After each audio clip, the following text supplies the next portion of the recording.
the Hungarian Foreign Minister Péter Szijjártó, good friend of Cresswell's business, and the minister is with me now. You obviously are disappointed this summit will not take place, or that meetings will not take place. Are you able to shed any light on why you think it's not been possible? Look, first of all, we are very happy with the fact that the two presidents have talked to each other. We are happy with the fact that there is a hope for a summit between the two, and tell you why. Because we are a Central European country with a very unique history, and we know that whenever the Russians and the Americans are able to keep up a civilized relationship, the world is a safer place, and Central Europe is a safer place as well. From the very first moment that this summit was announced to take place, I was pretty sure that there would be leaks, news, fake news statements on a daily basis, dozens and dozens, claiming that it will not happen. Because I know that many are counter-interested in this meeting happening. Don't put one and one together and come up with three. At the end of the day, I mean, the meeting isn't happening, and it's not as a result of fake news media. It's because, for whatever diplomatic reasons, it can't take place at the moment. So my question then would be to you, is it still your hope it will take place at some point? And does Budapest, does your government still willing to host it at that time? Obviously, we are ready. We would love peace to come back to Central Europe. We have been representing the cause of peace for the last 3.5 years. Whatever we can do, we do. We were asked to host this summit. We're ready to host this summit. We will provide the participants with all necessary circumstances to be successful. I'm pretty hopeful that this summit will take place. Sure. There was no date set yet. Right. So I cannot understand what postponement means, in case there was no date set yet. So I really do hope that during my meeting with Secretary Rubio tomorrow, I will have a much clearer picture. I know that the two colleagues of mine, Secretary Rubio and Minister Lavrov, have talked to each other yesterday. I understood that they have been speaking about conceptual issues. Sure. I do hope that they will come to some kind of a common understanding, which will be a good basis for this summit to happen. You know, the main thing for me is that the summit happens, because once they talk to each other, there's a much bigger hope for peace compared to if they do not talk to each other. All right.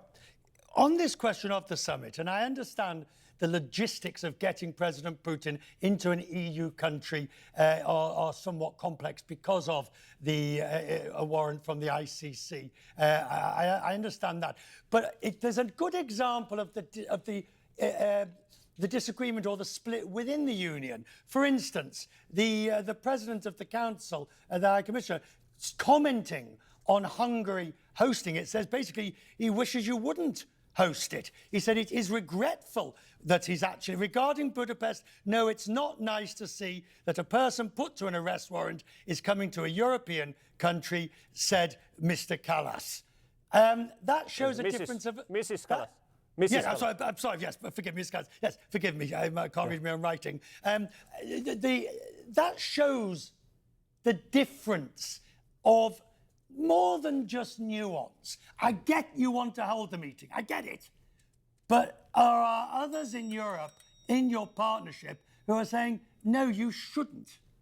Yeah. We knew it from the very beginning that the news that we are asked to host this summit will frustrate our European colleagues pretty much. And that was reflected in the meeting of the foreign ministers yesterday, where I understood that they don't understand how it is possible that a country which is supposed to be isolated, I mean, according to their opinion, hosts the most important summit in the last decades of the world. But the fact is that it is not Hungary being isolated. This is the European Union being isolated. If you look at the current security crisis of the globe, EU does not have a role in solving these crises, any of these crises, with a good reason. Because if you are pro-war, if you are digging deeper into conflicts, if you are fueling conflicts, you will be not invited to a table where peace is to be be made. So we understand very clearly that our European colleagues are frustrated with this fact. Look, when it comes to ICC, President Putin was in the United States during the summer and he was not arrested.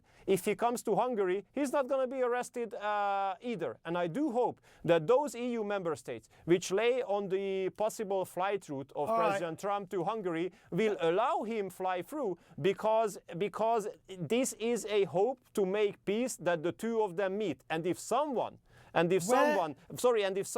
doesn't allow, any country doesn't allow the Russian president to fly through, it means that they don't want peace. Where do you stand, and have you taken a position between the now seemingly EU-US Zelensky view of start from the current front line versus the Russian position, which would be all Donbass, the whole region? Well, first of all, we don't have a position on that because we are not party to the war. We only do have one position, that this war will not end on the battlefield. This war will end only around the negotiating table. So as long as there are no negotiations, this war will not stop. So therefore, it is them to agree. It is them to agree. The only thing what we can do is to provide them with all necessary circumstances and preconditions in order to be successful in negotiations. I know one thing: this bloodshed must end, but this will not end on the battlefield. This will only end through diplomacy, through negotiations around the negotiating table, and we are ready to provide the place and the necessary conditions for that. Last question on the ICC itself, and I understand the US isn't a member, etc., etc. Lots of countries are not members, but you're going the exceptional way. You are a member. The EU membership to its countries. Why do you want to leave next year? What is it about the ICC that has done such sterling work, bringing warlords and dictators to proper justice, when if you leave, there is no alternative to the ICC? Well, actually, we do see ICC as a political body. We do ICC humiliating the phenomenon of court procedures and court-type operation. When the ICC has put a warrant on Prime Minister Netanyahu, it became obvious that this is a political institution, and we cannot accept if a court acts as a political institution. So when Prime Minister Netanyahu was in Budapest, we have hosted him properly, obviously. We have not arrested him. We are leaving ICC because this became a political and unserious body. And I tell you why I say unserious, because they have issued a warrant on a Hamas leader who was dead already, in order to show that they kind of compensate after the arrest warning on Prime Minister Netanyahu. So this is an unserious political body. That's why we decided to leave it. Right. Minister, I'll call you Peter. You've been on the programme often enough, and I'm sure you don't mind. It's good to have you on the programme tonight, Peter. Thank you very much indeed. Thank you so much for the opportunity. Thank you.